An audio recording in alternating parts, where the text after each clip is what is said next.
Hello friends, গতকালের একটা ছোট্ট মিনি ব্লগ তোমাদের সাথে শেয়ার করছি। তোমরা জানো কালকে আমি কি রান্না করেছিলাম, তাও তোমরা পুরোটা জানো না।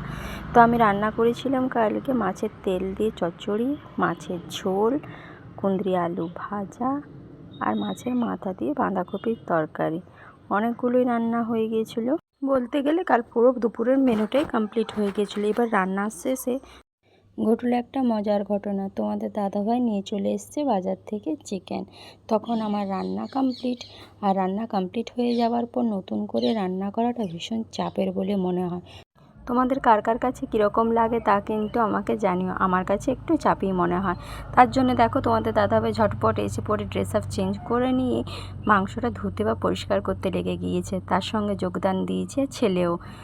আর যেহেতু মাছ হয়ে গেছে তার জন্য অল্প করে চিকেনটা হবে আর অল্প রেখে দেওয়া হবে, ওই জন্য দুটো বাটিতেও ভাগ করে নেওয়া হয়েছে। রবিবার মানেই চিকেন। বেটু যেহেতু আমাদের চিকেনটা একটু বেশি পছন্দ করে, ও বাচ্ছিল কীভাবে কোনটা খাবে কোনটা না খাবে, তো সেই হিসেবেই চিকেনটা বিশেষ করে ওর বাবা এনেছিল।